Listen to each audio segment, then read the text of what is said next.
What's going on YouTube? It's your boy Raise Hell Zell back again with another video for y'all. And in this video, we got some few things to go over, man. We got to go over the JD5, another Rookie of the Week award. Not Rookie of the Year yet, but he most likely gonna get it. That's his ninth. We're gonna go over John Allen health update. KJ Osborn, man, is he gonna play this week? Hopefully. And then the Eagles matchup and injury report. So without further ado, let's hop right into it.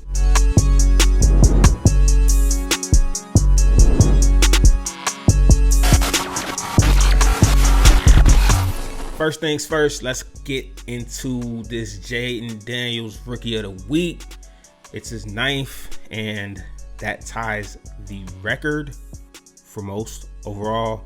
I think the Chargers quarterback, Justin Herbert, he got 9 as well. And Ben Roethlisberger did it back in 2009. He has 9 Rookie of the Week awards. He's most likely gonna end up with the most. I mean, he has 3 more games, and it's a fan voted award. As long as he plays a semi good game, our fans have been riding for him all season. He's going to get the award. He will have to play very, very poorly. As long as they put him on that ballot, he's going to get the award, bro. He will have to play really, really poorly these next 3 games for him not to get the award. And, you know, this Rookie of the Year award, he definitely gained some space from Bo Nix, who was inching on him this past week. Bo Nix threw 3 picks. Even though he threw 3 touchdowns, he threw 3 picks and only put up 130 yards. Jaden Daniels didn't have any picks. He had like 226 yards and 2 touchdowns. So he kind of gave himself some space in that regard. But I wanted to also mention, like, it's just interesting. It's interesting how at the beginning of the season, you know, the Commanders fans and the Bears fans was fighting about who's the better quarterback. And then that died out. And then the Broncos fans and Commanders fans was fighting about, you know, who's the better quarterback, Bo Nix or Jaden Daniels. And now that's starting to, like, you know, simmer down. Jaden Daniels has just been the most consistent rookie quarterback out of all. He's having a great rookie season. Those 3 games that we lost, he didn't play the best, but he wasn't like terrible. He, like, if you look at his stats in those games, he didn't play terrible. He just looked like a rookie in those games, which you don't expect him to play like a veteran the whole season as a rookie. He came out the gates firing, of course, but you can't expect him to play like a veteran the whole season. And at some point he was going to look like a rookie, and he did. And now he's starting to get his legs back under him. He's starting to get healthy from that rib injury, and he's starting to look like JD5 again. So shout out to you, JD5, and also happy birthday too, because I know you had your birthday yesterday. And I just wanted to mention that Mikey Sanders still. I know y'all saw that. He sang him happy birthday in front of the whole media crew and everything, and he brought him a cupcake, and that was just funny. Shout out to Mikey Sanders. I don't know if he lost a bet or anything, but that was hilarious to watch. I gotta say that. Also, in other news, John Allen, man. John Allen, I know y'all heard the news. He opened up the 21-day window earlier this week. It's possible. It's possible for him to play this week. Will he play? Do I think he's going to play against the Eagles? No, he's not. I don't think he's going to play against the Eagles. But they haven't came out and said John Allen won't be playing. We'll probably know about that either tomorrow or the day of the game. But I will say, looking at his film from yesterday, his practice film, he looked really damn good. He looked quick. He looked smooth. He was hitting the bags hard. He looked like he didn't miss a step. And I know he's dying to get back out there. You know, with the gang, especially the season that we have. He has never been here for a 9-5 season. He has never been here for this type of season. So I know it's killing him and hurting him to get out there. And I know he's gonna do whatever it takes to be out there. I just hope he's fully 100% so that he doesn't hurt it again. Just in case we need to trade him, because at the end of the day, let's be real. Yeah, will he help us on this defensive line, especially with the run game this year? Yes, he will. But has he lived up to what we expected from him over the past couple of seasons? He hasn't. So, barring any drastic changes, we're probably going to trade him this offseason and just go with Johnny Newton going forward, and probably Deron Payne until Deron Payne's contract is up. But Will he help us right now? Most definitely. He's still the leader of the D-line crew. Still one of the leaders on his team at that. And he can help us, bro. He can help us. So I haven't really heard any news again about, will he play this week? But my guess would definitely be against the Falcons. I think he'll suit up against the Falcons. Let's keep it going, man. Also, another player that I don't know played this week, KJ Osborn. He didn't play against the Saints. I haven't heard any news about will he play this week. My guess is that he's going to play. Why wouldn't he play? Even if it's just a few snaps, why wouldn't we put him out there? Like, he's been here for Sunday will be 2.5 weeks now. If he doesn't play this week, that's kind of concerning, because then you start asking questions like, well, is it the playbook? Is he not applying himself? The coaching staff don't think he's ready yet. He just doesn't look like he's getting it. Like, what is it at that point? But we definitely need receivers, man. KJ Osborn, in my eyes, is the second best receiver, even though he just got here. De'Ami Brown last week against the Saints, he played really, really well in my eyes. He played really, really good. Played hard. Outside of that one penalty he had, even with that penalty, he played hard. He played hard through the blocking. He just got to keep them hands inside and don't grab on a jersey, because then it makes it easy call. But I want to see De'Ami Brown get the ball. I mean, he played a couple plays against the Saints last Sunday. So I definitely think deep ball. I definitely think he can get behind the Eagles defense, and so can Terry. But we're gonna get into that matchup a little later. But KJ Osborn definitely plays. I mean, I don't see why he wouldn't. I'd be definitely really, really concerned if he doesn't play this Sunday. But let's get into this injury report, man, because I want to talk to y'all about this injury report. It's kind of interesting to me. So, John Bates, Sam Cosmi, and Dante Fowler Jr. did not play. Dante Fowler Jr. was a full participant yesterday. On here, it says groin/NIR, and then in parentheses it says rest. So I'm going to go ahead and assume that Dante Fowler is just resting, and he's going to be good to go this weekend. Sam Cosmi, I know they said he has an illness on here, so he did not play. I'm expecting him to be ready to go Sunday. Hopefully that'll be done with. John Bates, he's a good blocking tight end, man. We need all the help we can get. He also has an illness. So I'm thinking they're kind of down with the same thing right now, whatever's going on or whatever's going around. Those guys, those two, John Bates and Sam Cosmi, I think they just got an illness. They should be ready for the game, but we'll see. But the two guys that are on here that were limited, which are good signs, is Jeremy Chin and Zach Ertz. They're both coming off of a concussion Sunday, so hopefully they play, because those are two players that we definitely need offensively and defensively with Jeremy Chin.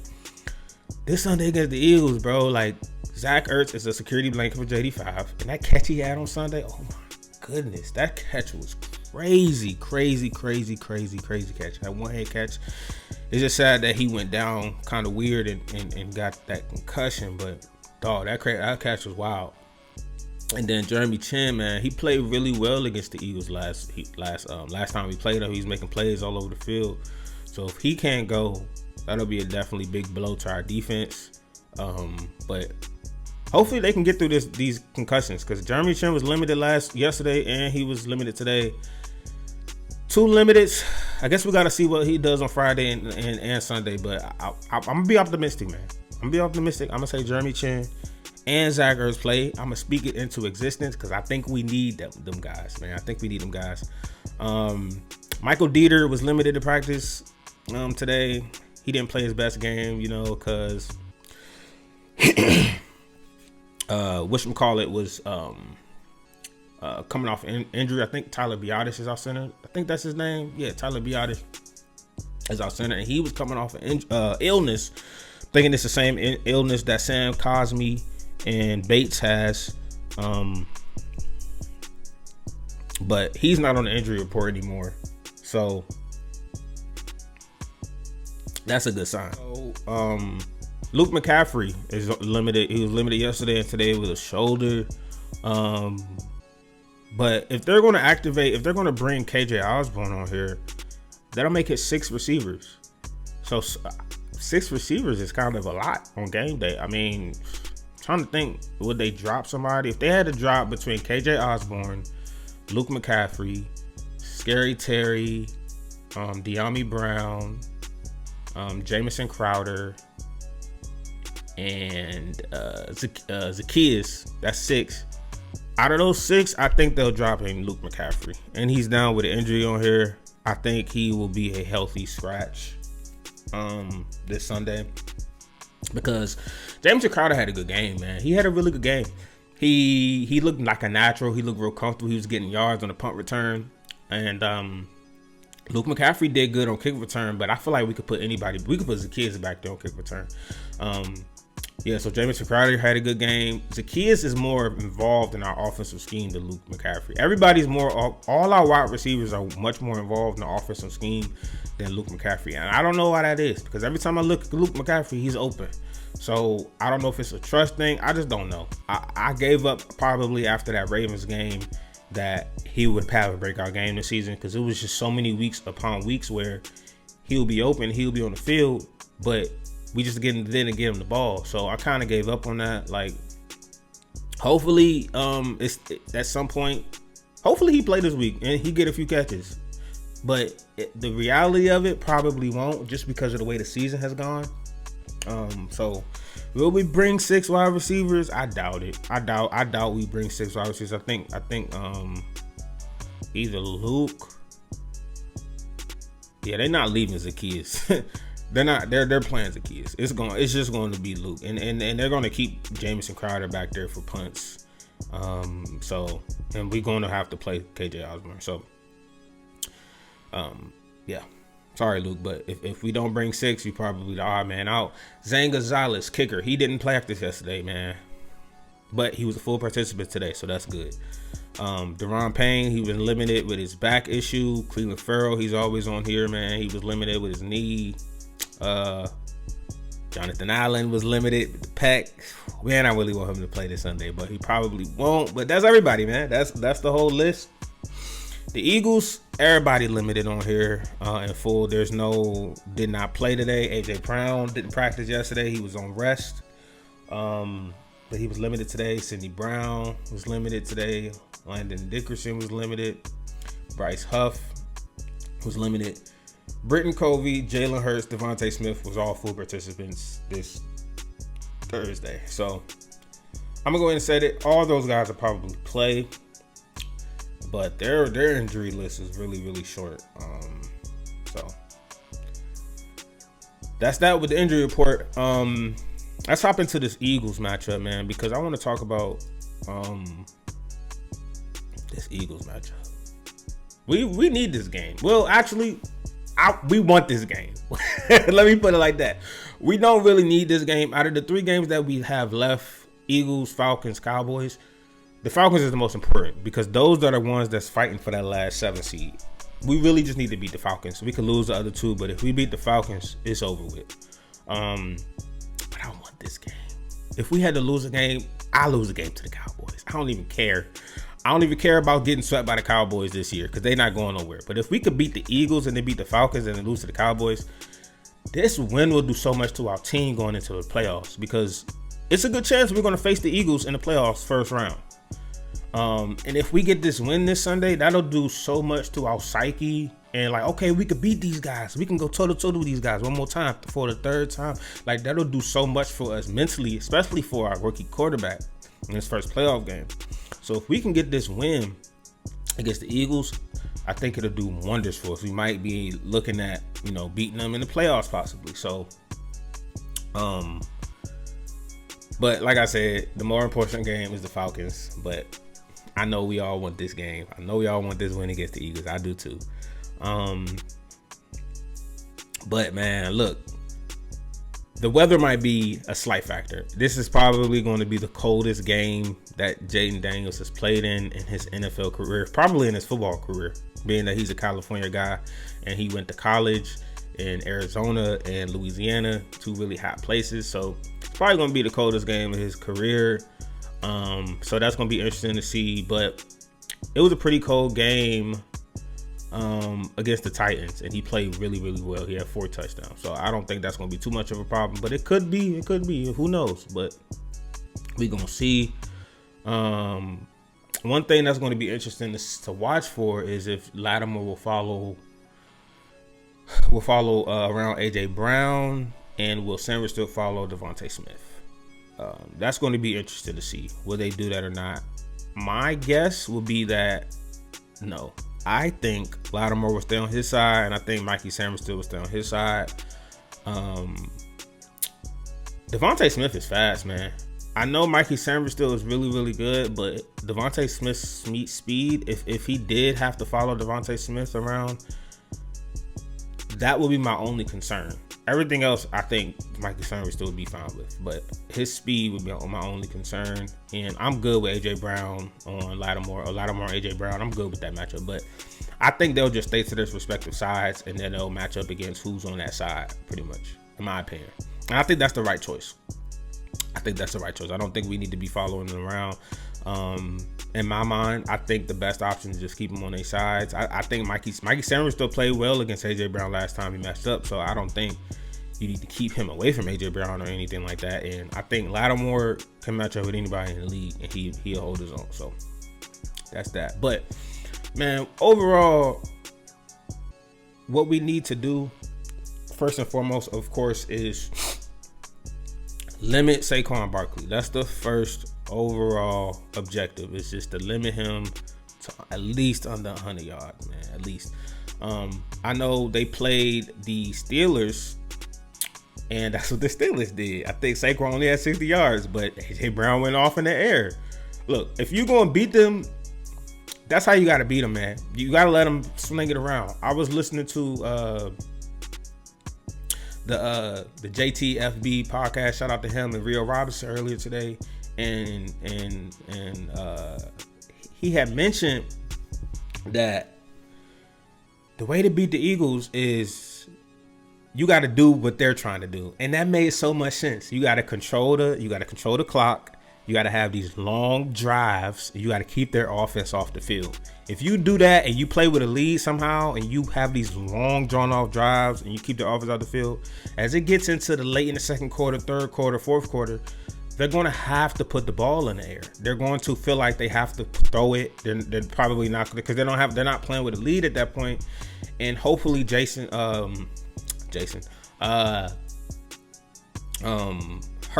Hurts can make some mistakes. And, he's a great player. Don't get me wrong. Over the past few seasons, I think he's a top 5 QB in the league. I'm not taking nothing from Jalen Hurts, but is he the most talented passer? I don't think so.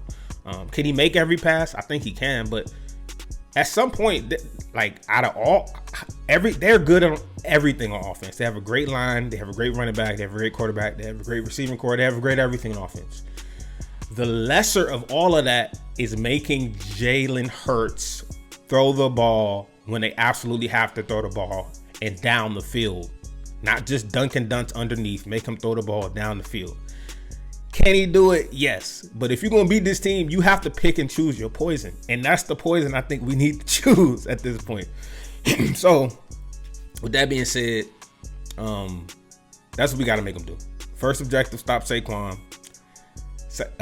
Play with a lead. Make sure your offense is taking up time. Win the time of possession. Keep that offense off the field. And hopefully we can have a repeat of last matchup for the first 3 quarters. But this time in the fourth quarter, we actually take care of business. And we score more. Because even though we played well defensively through the first 3 quarters, offensively it was really non-existent. If we can get out that same production from the defense, but we can get our production from our offense like we've been playing most of the season, I think we have a really good chance of beating this team. We really do. So I'll get the score prediction and go deep into it tomorrow when I put out another video. But that's going to be a really interesting matchup, man. I'm tired of these Eagles fans, man. I know they could talk all the shit they want. They really good this year. They Super Bowl. They probably top 2 teams in the league. Super Bowl favorites probably. But man, they be talking hella shit, bruh. But They could do that. When you number one in the league, you went on a 10-game week streak, you can say whatever you want. When you got a roster like that over there and you got a GM like they got, you can talk however you want to talk. And that's what we're trying to get to. But it'll feel good to shut them up this Sunday. At least to the playoffs. We shut them up this Sunday. And that's what I'm looking forward to, man. So we reached the end of this video. I want to mention one more thing. I know y'all heard the news. Michael Penix was made the starter. So next week when we play him, that's going to be a matchup. I think they flexed us to Sunday night. So rookie against rookie, Michael Penix against Jaden Daniels. That's going to be a really good game. Like I said, this is the game that we really need to win. So that's going to be a really interesting matchup to watch. Yeah. Let me know what y'all think. Let me know what y'all think about Penix. Let me know what y'all think about this Eagles matchup. Does John Allen play next week, Falcons? Do y'all think he played this week? Do y'all think he played Cowboys game? He gonna play one of these games for the end of the season. He looked too good in practice. Do y'all think Jaden Daniels gonna get the Rookie of the Week record with 10 or more? Let me know what y'all think. Please comment, like, subscribe.